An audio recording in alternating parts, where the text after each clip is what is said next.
Hey guys, welcome back to the channel. Today it is something special, something fresh and slightly summery. This is my crab and chili linguine. This is a taste of the summer. I'm delighted to team up with Board Bia for this video to remind you of the benefits of using crab meat in your cooking this summer. Crab meat is a seriously versatile ingredient that's ideal to weave into your summer recipes.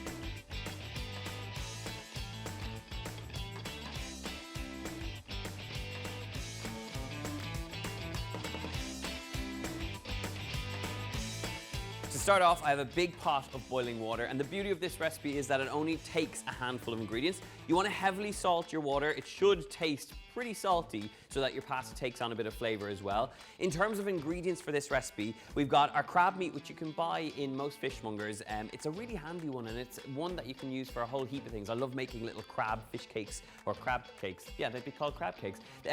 Like making crab cakes with them, but for a pasta like this, it just is an instant hit. So we're gonna start off in the pan by getting our heat on. I've got a little bit of olive oil. So we're going to add a generous, I say a little bit, I always say a little bit, but actually it's a generous amount of olive oil that goes in here. And because I always love the flavor of butter with shellfish, I'm just going to add a nice slab of butter in here as well. Now the idea here is to just melt that down and to slowly infuse that butter and the oil with a little bit of the garlic and the chili.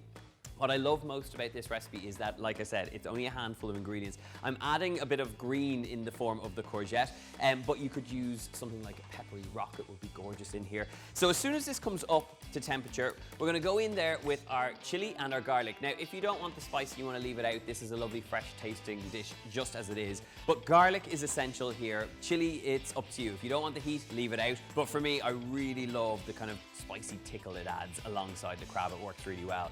So as this is melting down, I'm just gonna let our butter melt through that oil. And just while it's all coming up to temperature, I'm gonna add the garlic in so that I'm not adding it in at a really strong high heat. Instead, we're starting to allow that garlic to come up to temperature and to start to infuse that buttery oil mixture. So as soon as it starts to kind of bubble and sizzle and you actually get the smell of garlic wafting around the kitchen, that's when it's time to get in our chili. So I've got one red chili. I've taken the seeds out, but you can leave them in if you fancy. We've finally chopped them, and I'm just gonna pop that in.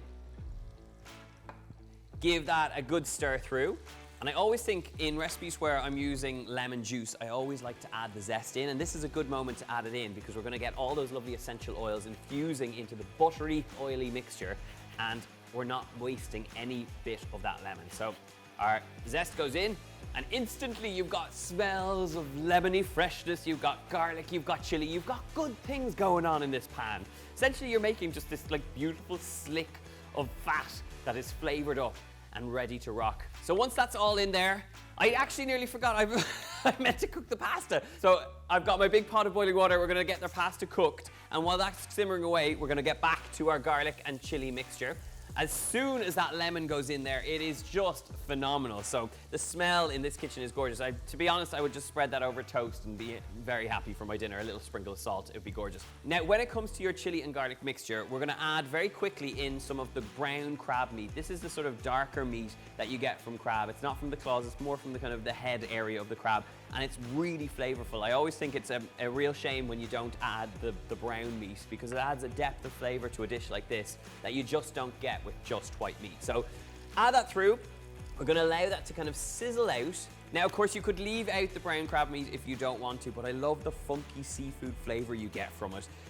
Of course, leave it out and just use the white crab meat, but it's totally up to you. Now, while that's starting to sizzle, we're gonna go in there with our courgette. I've just julienne peeled up our courgettes, and you get these great little kind of thin julienne strips that look absolutely gorgeous. You kind of almost don't notice that they're in the pasta, but you get that extra nutritional hit, so it's a good one to add in here.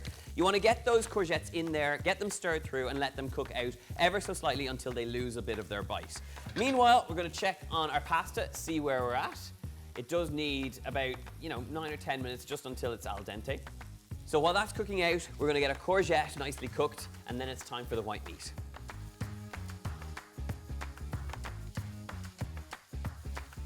It only takes a minute or so until that courgette has kind of softened down, it's lost a bit of a bite. I still want to hold its shape, so we're gonna get our crab meat straight in at this point. That lovely white crab meat. And again, like I said, if you haven't used crab before, if it's not an ingredient that is in your kind of weekly shop, it can be so easily added. You can pick it up in most supermarkets. You'll get it in little tubs. So this has pretty much come together at this point now. I'm going to take some of our starchy pasta water, and a wooden spoon apparently, and we're going to add that in and let that create sort of a kind of I'm going to say a sauce, but you know what I mean, just to add a little bit of liquid in there for this to cook out and to create something that's going to lusciously coat our pasta. So give that a little stir. You want to whack up the heat so that it bubbles away and kind of forms a lovely sauce.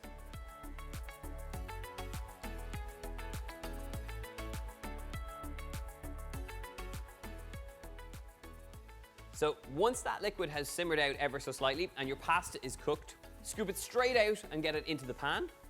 And try not to get it all over the kitchen counter. And then we're going to mix it through.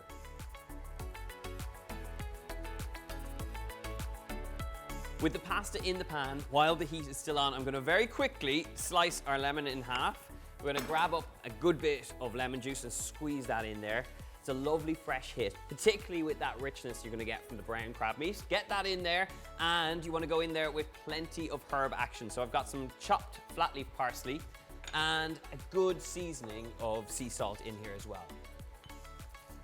Now I know we have the chili in there, but I do like to add a little bit of black pepper in as well. And at this point now, the heat's going to come off, and we're just going to toss this through until we have the most glorious fresh crab spaghetti.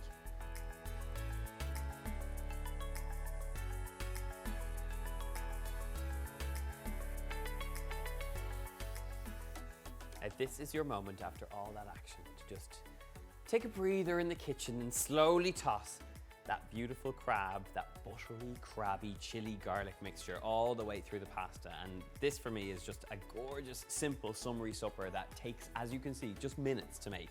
So we're gonna tumble this out onto a plate. You do not have to be precious about this. This is all about just getting food on a plate, have a glass of wine at the ready, and you can dive right in. That, for me, needs no more. I mean, you might add a little bit of black pepper, something like that, but don't add Parmesan here. I feel like there's some crimes against Italian food, which I'm probably already guilty of, but don't add Parmesan in here. I'm just gonna stop talking now and dive all the way in. I'm going back for more. There is nothing like that. Really freshly cooked al dente pasta, the taste of the sea with all that beautiful crab meat, and then it's just elevated with a little bit of spice, plenty of garlic and lovely butter throughout. The courgette adds a lovely summery addition in here, and for me that is just a gorgeous plate of very simple summer pasta that takes minutes to make. If you want the full recipe, as always, we will leave it in the box below. It's over on my website. You can hit that subscribe button and ring the bell for notifications to know when videos just like this arrive. And until then, I'd love to know what you think of this summer pasta. Leave me a comment in the box below, and I'll see you then. I'm totally eating this for my lunch.